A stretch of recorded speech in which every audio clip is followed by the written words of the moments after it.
हाँ, हेलो बेटे। इसके पहले वीडियो में मैंने मैथमेटिक्स का एक्सरसाइज 1.2 पढ़ाया था, 1.1 पढ़ाया था। आज मैं एक्सरसाइज 1.2 शुरू कर रहा हूँ। तो एक्सरसाइज 1.2 में आप सभी के पास एनसीईआरटी बुक होगा। अगर नहीं है तो मैं इसका फ़ोटोकॉपी भेज दूँगा। तो पहला क्वेश्चन जो ये है, state whether the following statement are true और फॉल्स। इसमें बताना है कौन से स्टेटमेंट ट्रू हैं और फॉल्स हैं। और जैसे क्वेश्चन नंबर 1 का जो फर्स्ट पार्ट है, कह रहा है कि every irrational number is a real number. मैंने आपको बताया था कि इरेशनल नंबर और रियल नंबर के बारे में बताया था। तो रियल नंबर में सारे नंबर्स आते हैं, उसमें पॉजिटिव इंटीजर्स भी आते हैं, नेगेटिव इंटीजर्स भी आते हैं, इरेशनल नंबर और रेशनल नंबर भी आते हैं। तो फर्स्ट हमें ये बताना है कि क्या स्टेटमेंट 1 सही है या गलत है। तो जो स्टेटमेंट ये है कि every irrational number is a real number, ये ट्रू है। इसलिए ट्रू है कि जितने भी इरेशनल नंबर होते हैं वो रियल नंबर के ही पार्ट होते हैं। इसलिए पहले का जो आंसर हम लिखेंगे वो ट्रू लिखेंगे।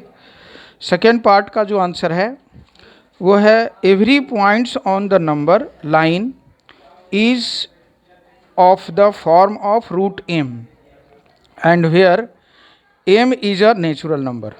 सेकेंड पार्ट में ये कह रहा है कि जो नंबर लाइन होते हैं, तो नंबर लाइन पे जितने भी नंबर्स होंगे वो रूट m के फॉर्म में होंगे, जो कि गलत है। ऐसा नहीं है जैसे कि रूट 5, ये नंबर लाइन, अगर ये आपका नंबर लाइन दिया गया है तो इस पे जितने भी नंबर्स होंगे, कहा जा रहा है कि वो रूट के टर्म्स में होंगे। रूट 3 होगा, रूट 5 होगा, रूट 7 होंगे, इस तरह से होंगे। तो ये भी गलत है, ये गलत है क्योंकि इस पर सारे नंबर्स आ सकते हैं, पॉजिटिव इंटीजर्स भी आ सकते हैं, नेगेटिव इंटीजर्स भी आ सकते हैं। ऐसा नहीं है कि ये सिर्फ रूट वाले ही फॉर्म के आएंगे। तो ये सेकेंड जो पार्ट है, फर्स्ट पार्ट ट्रू लिखने हैं, सेकेंड पार्ट जो है वो फॉल्स है, ठीक है। और थर्ड जो कह रहा है कि every real number is an irrational number, जो कि ये भी गलत है। कह रहा है एवरी रियल नंबर, सारे रियल नंबर्स इरेशनल नंबर होते हैं। ऐसा नहीं है, क्योंकि जितने भी रियल नंबर्स हैं उसमें पॉजिटिव इंटीजर्स भी होंगे, नेगेटिव इंटीजर्स भी होंगे, रेशनल भी हो सकते हैं। तो इसमें जितने भी कह रहा है कि every real numbers is an irrational number, ये भी गलत है।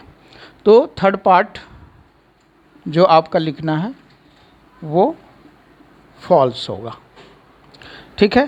तो ये था फर्स्ट क्वेश्चन का, ये 3 पार्ट्स में आंसर से ट्रू, फॉल्स और फॉल्स, इसको आपको कर लेना है। सेकेंड क्वेश्चन कह रहा है कि are the square roots of all the positive integers irrational। क्या स्क्वायर रूट्स सभी पॉजिटिव इंटीजर इरेशनल होते हैं? जैसे मैंने इसके पहले बताया था कि रूट 3, रूट 5, रूट 7 ये सभी इरेशनल नंबर्स में आते हैं। तो यहाँ पे क्वेश्चन ये कह रहा है कि क्या सभी स्क्वायर रूट के जो पॉजिटिव इंटीजर्स हैं इरेशनल नंबर होंगे? तो इसका आंसर लिखेंगे नो। तो इसका आंसर आप लिखोगे कि no, the square roots of all the positive integers are not irrational. वो रेशनल भी हो सकते हैं। जैसे फॉर एग्जांपल अगर कहा जाए कि रूट 4, तो रूट 4 अगर ये कहा जाए कि रेशनल नंबर है या इरेशनल नंबर है, तो ये रूट 4 इरेशनल नहीं है, ये रेशनल नंबर है। क्यों रेशनल नंबर है? इसलिए रेशनल नंबर है क्योंकि रूट 4 का वैल्यू 2 होगा। या आप कह सकते हो रूट 9। रूट 9 क्या है? ये रेशनल नंबर है। क्यों रेशनल नंबर है? इसलिए कि इसकी वैल्यू 3 आएगी। हाँ, ये जो नंबर हैं ये इरेशनल है, लेकिन रूट 4, रूट 9, रूट 16 ये सभी नंबर्स रेशनल नंबर आएंगे क्योंकि इनका रूट हम निकाल सकते हैं, फाइंड कर सकते हैं। वैसे रूट वाले, स्क्वायर रूट वाले वैल्यूज़ जिसके रूट हम नहीं फाइंड कर सकते हैं वो इरेशनल होते हैं। तो सेकेंड पार्ट का जो आंसर है हमें ये लिखना है कि the square roots of all the positive integers are not irrational. Next part इसी के क्वेश्चन से, नेक्स्ट पार्ट के क्वेश्चन में कह रहा है कि if not give an example of the square roots of the number that is a rational numbers. तो इसमें बताया जा रहा है कि वैसे नंबर अगर ये नहीं हैं तो आप उनके कुछ एग्जाम्पल दो जो कि रेशनल नंबर होगा। तो इसके एग्जाम्पल्स होंगे, फॉर एग्जाम्पल लिख सकते हो √4, रूट 16, √9, ये सभी जो हैं वो सभी रेशनल नंबर हैं। तो इसका आप आंसर ये लिखोगे, सेकेंड पार्ट का जब आंसर लिखना होगा, answer of the second question number second, तो इसका लिखोगे the square root of all the positive integers, the square root of all the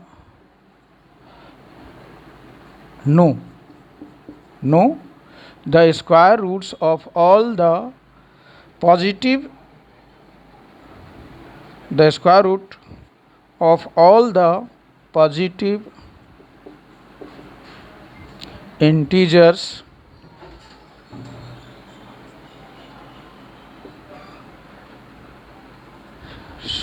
are not irrational. For example,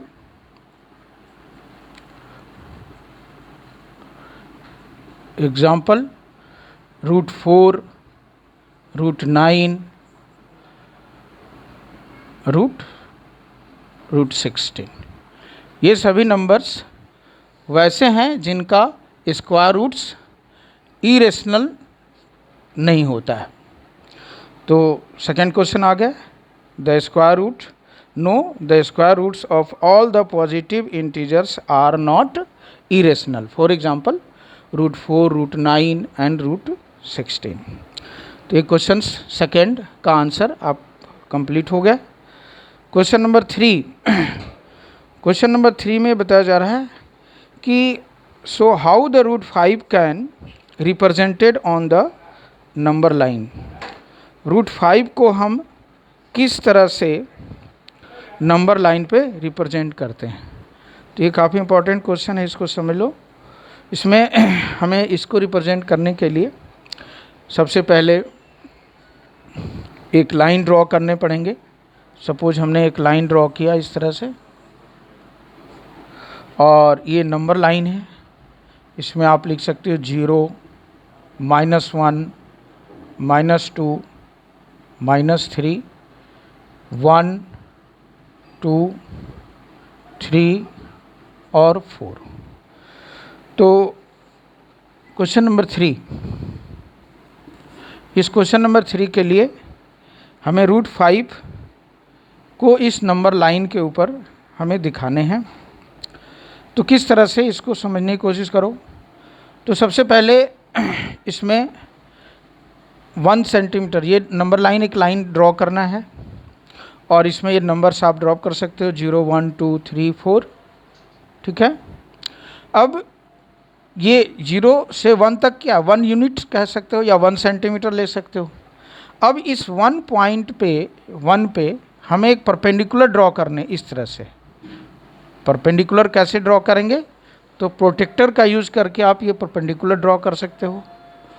और ये परपेंडिकुलर ड्रॉ करने के बाद कितना लेना है, जितना कि इसकी साइज़ है। कंपास को आप खोलना है, कंपास को इस तरह से खोलोगे और ये जितना ये डिस्टेंस है उतना ही डिस्टेंस इसको लेने हैं, और ले करके एक आर्क इस तरह से लगाने हैं ऐसे। यानी अगर ये 1 यूनिट है तो ये वैल्यू भी 1 यूनिट ही होगा। एंड देन ज्वाइन, इसको, इस पॉइंट को इससे ज्वाइन कर देना, और इसका नेमिंग कर सकते हो। जैसे अगर मान लो हमने इसको माना O, तो ये पॉइंट A और ये B आ गया। अब तुम पाइथागोरस थ्योरम पढ़े होगे।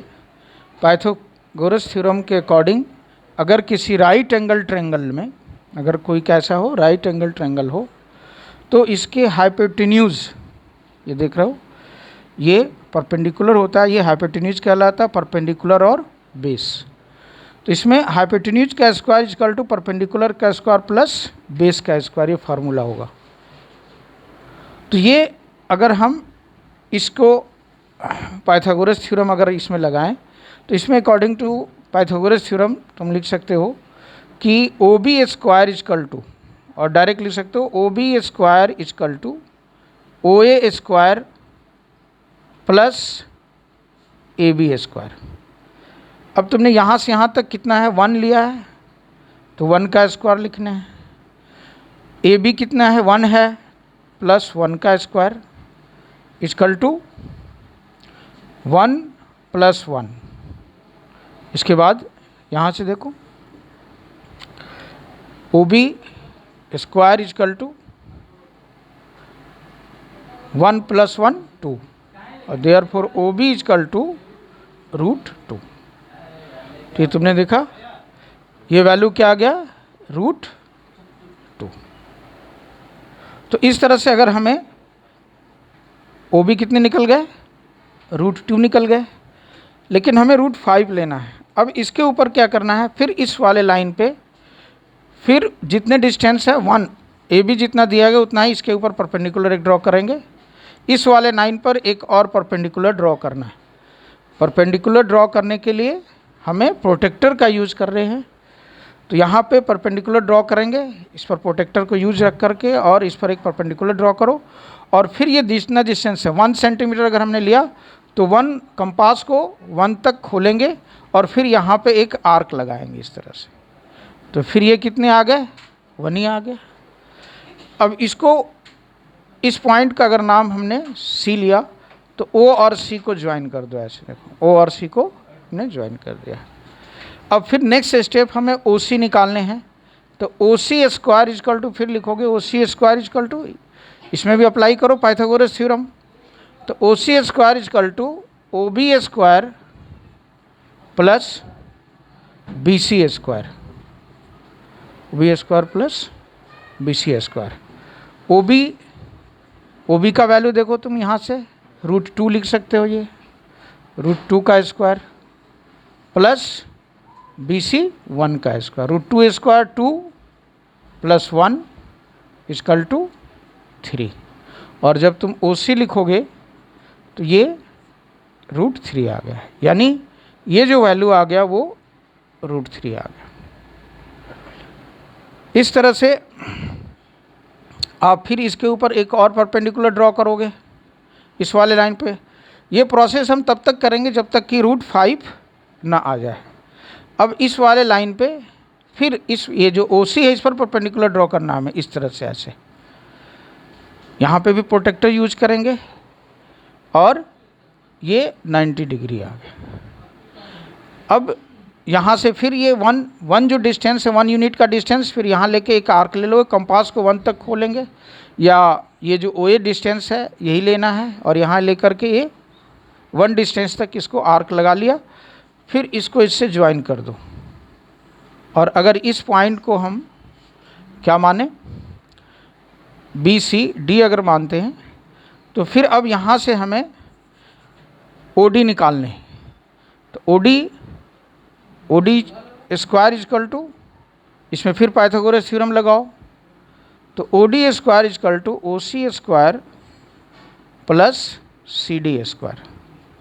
अब ओ सी, यहाँ पे देखो ओ सी कितने हैं, तो ओ सी हमने निकाला था √3 square plus C D equal to 1 square, √3 3 plus 1 which is equal to √4, यानी O D square equal to 4 और ओ डी इक्वल टू √4, यानी ये ओ डी जो आया इसे हम √4 लिखेंगे। द नेक्स्ट स्टेप, उसके बाद जो नेक्स्ट हमें ड्रॉ करना, फिर इस वाले लाइन पे जो ओ डी लाइन है इस पर फिर एक परपेंडिकुलर लाइन ड्रॉ करोगे, और यहाँ पे भी प्रोटेक्टर यूज करेंगे ओ डी पर रख करके, ये 90 डिग्री। और फिर जो 1 डिस्टेंस है, ओ ए का जितना डिस्टेंस है 1 यूनिट हम डिस्टेंस यहाँ पे लेकर के एक आर्क ले लेना है इस तरह से, और इसको फिर इससे ज्वाइन करना है, इससे इसको ज्वाइन करें, इसका नेमिंग कर लो ई, और फिर इस तरह से हमें ओ ई क्या होगा वो निकालेंगे। तो लिख सकते हो O E equal to square root of O D square और प्लस डी ई स्क्वायर। तो ओ डी क्या है, ओ डी √4 है, और डी 1 का स्क्वायर और इसका रूट, ये 4 आएगा। अगर स्क्वायर रूट का तुम स्क्वायर करते हो तो स्क्वायर रूट हट जाता है, और मैं बताऊं कि √5 का अगर स्क्वायर करेंगे तो इसका वैल्यू क्या आता है, 5 आता है। √3 का अगर स्क्वायर करोगे तो ये 3 आएंगे। तो उसी तरह से अगर हम √4 का स्क्वायर करेंगे तो ये 4 आएगा, और 1 का स्क्वायर तो 1 ही होगा, और इनका स्क्वायर रूट, यानी विच इज इक्वल टू 5। ये जो वैल्यू आ गया यहाँ लिख सकते हो √5। तो ये जो वैल्यू है वो √5 आ गया। अब इस √5 को हमें नंबर लाइन पे दिखाना है, तो इसके लिए कंपास को खोलने हैं। इस तरह से कंपास खोलोगे और यहाँ से ओ ई ये यहाँ रखना है ऐसे, इस तरह से, और इस कंपास को इस तरह से घुमाओगे ऐसे। यहाँ पे ये जो पेंसिल का, ये कंपास का नोक और ये पेंसिल, तो नोक को इस वाले पॉइंट पे रखेंगे और पेंसिल को इस पर रखेंगे, और इसको इस तरह से एक आर्क ड्रॉ करेंगे इस तरह से, जो कि ये यहाँ आएगा। तो ये जो आर्क आया वो इस तरह से, ये पॉइंट, तो ये पॉइंट जो कहलाया, ये नंबर लाइन पे √5 को ये रिप्रेजेंट करने का ये तरीका हो गया।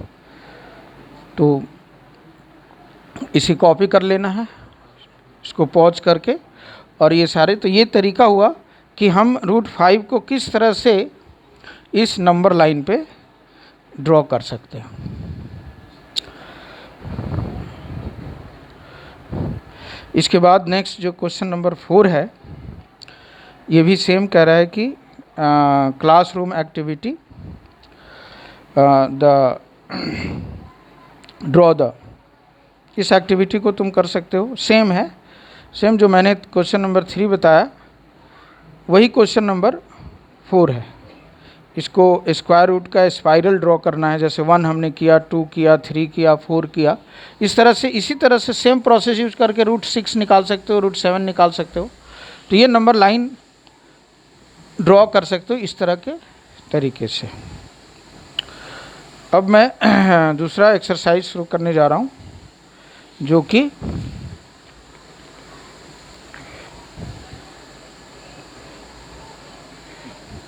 नेक्स्ट जो एक्सरसाइज है वो आप शुरू करोगे 1.3।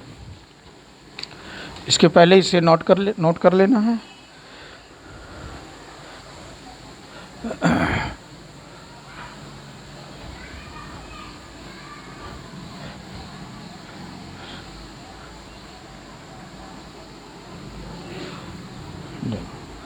एक्सरसाइज 1.3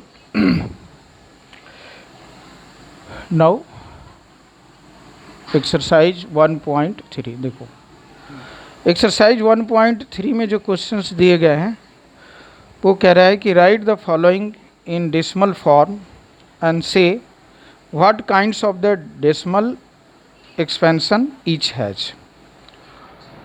तो क्वेश्चन नंबर 1 में जो दिया गया है, क्वेश्चन नंबर 1 का फर्स्ट पार्ट दिए गए हैं 36/100। देखो ये 36/100 जो है इसे हमें डेसिमल फॉर्म में लिखना है, और उसके बाद ये बताना है कि क्या ये जो डेसिमल फॉर्म है वो टर्मिनेटिंग होगा या नॉन टर्मिनेटिंग होंगे या रिपीटिंग होंगे। तो सबसे पहले 36 को 100 से डिवाइड करेंगे, तो यहाँ पे आप डिवाइड कर सकते हो, 36 को 100 से डिवाइड करना है, डिवीज़न आते हैं तुम लोगों को।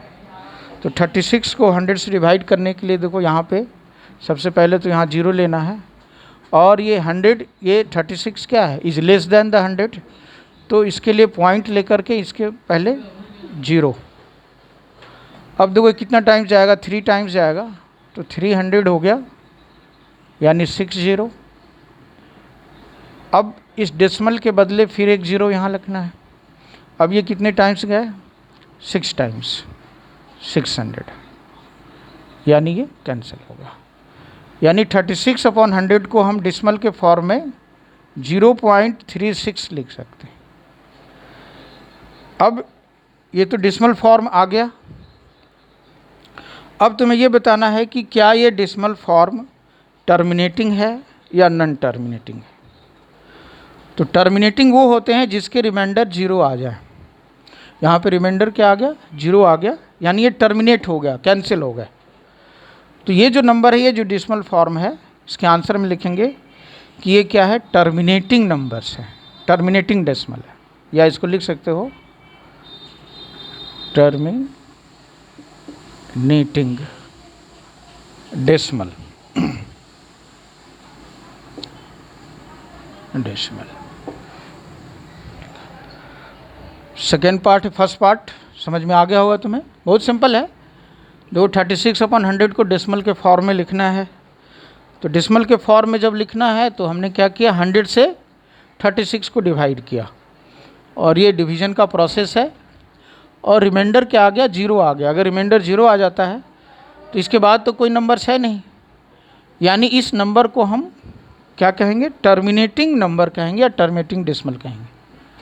उसी तरह से दूसरा एक पार्ट और देख लो, और भी क्वेश्चन हैं इसमें। सेकेंड पार्ट में ये बताना है 1/11, इसे डेसिमल फॉर्म में करने हैं। तो इसके लिए भी 1 को 11 से डिवाइड करोगे। देखो तो 1 को 11 से डिवाइड नहीं कर सकते, यहाँ पे क्या करना पड़ेगा, 0 रख के एक पॉइंट दोगे, पॉइंट, तो इस पॉइंट के बदले 0, लेकिन अभी भी 10 क्या है, which is smaller than the 11, तो अभी भी ये नहीं जाएगा। तो इसके लिए फिर और एक 0 यहाँ लिखेंगे, और फिर एक उसके बदले यहाँ 0 लिख लिया। अब 11 का टेबल अगर तुम पढ़ोगे कितना टाइम्स जाएगा, 9 टाइम्स, तो ये आ गया 99। क्या आएगा, 1। फिर इस डेसिमल के बदले 0, लेकिन अभी भी ये नहीं जा रहा, तो फिर और एक 0 लेंगे, तो यहाँ पे 0 तुम्हें लगाना होगा। फिर कितनी टाइम्स जाएंगे ये, फिर 9 टाइम्स जाएगा, फिर 99, कितने आ गए, 1। फिर देखो ये 0 हो गया, कट गया ये। फिर डेसिमल के बदले एक 0, लेकिन अभी भी कम है, तो इसके बदले फिर और एक 0 यहाँ लेंगे, 0 टाइम्स लेंगे, तो 100 हो गया ये। फिर कितना टाइम्स जा रहा है, ये 9। यानी अगर तुम इसको करो तो हर एक, तुमने ये देखा कि हर एक टाइम्स में तुम्हें क्या आ रहा है, 1 रिमाइंडर आ रहा है, यानी ये कंटिन्यूअस चलता जाएगा, ऐसे ही चलता जाएगा। ये टर्मिनेटिंग नहीं है, ये नंबर टर्मिनेटिंग नहीं है। क्यों टर्मिनेटिंग नहीं होगा, क्योंकि ये 1 आता जाएगा, इसका रिमाइंडर जो है 0 नहीं आएंगे। तो इस तरह के जो नंबर्स होते हैं, तो तुम इसको इस तरह से लिख सकते हो कि 0.090909 and so on, dot dot dot, ये नंबर आ गया। तो ये जो नंबर इस तरह के आए, तो ये टर्मिनेटिंग नहीं है, तो क्या है, ये नॉन टर्मिनेटिंग है। और दूसरा एक चीज़ देखोगे कि रिपीटिंग भी है, ये non terminating and repeating. Non terminating इसलिए कि इसके रिमाइंडर 0 नहीं आए, लेकिन रिपीटिंग इसलिए होगा क्योंकि ये रिपीट हो रहा, 090909, ये तुम हर एक स्टेप में रिपीट हो रहा। तो इस नंबर को हम कह सकते हैं, ये जो डेसिमल नंबर है, नॉन टर्मिनेटिंग एंड रिपीटिंग, लिख सकते हो नॉन टर्मिनेटिंग एंड रिपीटिंग।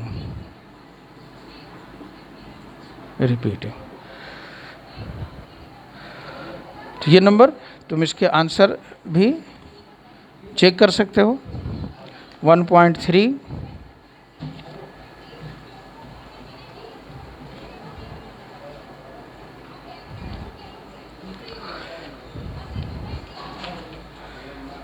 देखो सेकेंड क्वेश्चन है 0.9। अच्छा एक चीज़ और देख लो इसमें,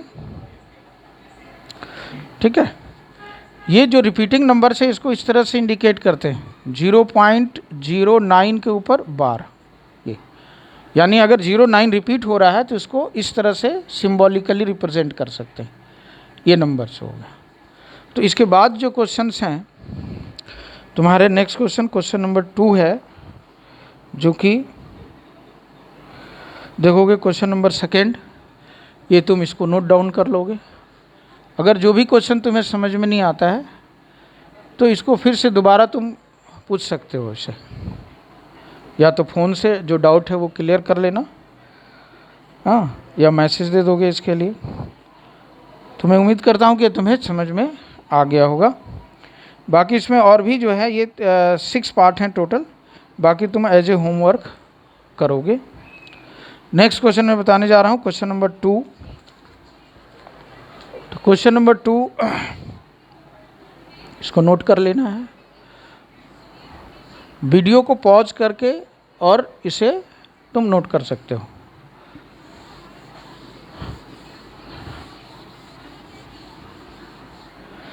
क्वेश्चन नंबर 2 देखो, क्वेश्चन नंबर 2 में ये कह रहा है कि you know that 1/7 equal to 0.142857, इसके ऊपर बार है। Can you predict what is the decimal expansion of 2/7, 3/7, 4/7, 5/7, 6/7 are without actually doing the long division, if so how. देखो इसमें ये क्वेश्चन नंबर 2 में दिया गया है कि 1/7 का वैल्यू दिया गया है 0.142857 के ऊपर बार। इसका मतलब क्या है? इसका मतलब ये है कि 0.142857 के ऊपर बार है, इसका मतलब ये जो नंबर है इसके बाद ये नंबर रिपीट हो रहे हैं। जैसे इसके पहले मैंने बताया था कि 0.9 के ऊपर बार का मतलब क्या है, पॉइंट अगर 0.9 है इसके ऊपर बार है, इसका मतलब ये है कि 0.090909 ये रिपीट हो रहे हैं। उसी तरह से अगर 142857 के ऊपर अगर बार है तो इसके बाद जब आगे लिखोगे तो ये फिर यहाँ से फिर रिपीट होगा, नंबर यहाँ 142857 आएगा, फिर 142857 होगा, फिर 142857, इस तरह से रिपीट होते जाएंगे। तो 1/7 का वैल्यू ये दिया गया है। अब तुम्हें फाइंड करना है कि तुम्हें फाइंड करना है 2/7 का क्या वैल्यू होगा। तो 2/7 का वैल्यू लिखने के लिए इसको इस तरह से लिख सकते हो, 2 × 1/7। 2/7 को क्या लिखेंगे, 2 × 1/7 इक्वल टू 2 है तो 2 रहने दिया, और 1/7 का वैल्यू ये दिया गया है, वो इसको एज इट इज लिख लो 14285 और इसके ऊपर 12। अब जब इनको मल्टीप्लाई करोगे तो क्या आएगा, 2 को 7 से किया 14, 2 को 5 से किया 10 11, 2 को 8 से किया 16 17, 2 को 2 से किया 4 5, 2 को 4 से किया 8, एंड 2 को 1 से जब करेंगे तो 2 होगा 0.1 और इसके ऊपर 12, यानी 2/7 का वैल्यू ये आ गया। सिमिलरली अगर तुम्हें 3/7 निकालने हैं तो 3 × 1/7। अब यहाँ पे 3 है तो 3 रहने दिया, और बाकी 1/7 का वैल्यू लिखेंगे 0.142857, और फिर इनको तुम मल्टीप्लाई कर दो। 7 को 3 से 7 3 जा 21, 3 5 जा 15 और 2 17, 3 8 जा 24 25, 3 2 जा 6 और 2 8, और 3 4 जा 12 2, और 3 1 जा 3। इसके ऊपर बात चेक कर लो फिर से। 7 3 21, 1 3 7 जा 30, 3 7 3 जा 21 1, 3 5 जा 15 2 17, 8 3 जा 24 25, 3 2 जा और 3 2 जा 6 2 8, और 3 4 जा 12, और 3 1 जा 3, और 1 4। चेक कर लो। सिमिलरली 4/7 तुम फाइंड कर सकते हो, तो 4 मल्टीप्लाइड बाई 1/7 ये निकाला। तो इस तरह से 4/7, और नेक्स्ट जो तुम्हें निकालना है 5/7 और 6/7। तो ये वैल्यू तुम्हें कैलकुलेट कर लेना है, उसी तरह से तुम इसको निकाल सकते हो।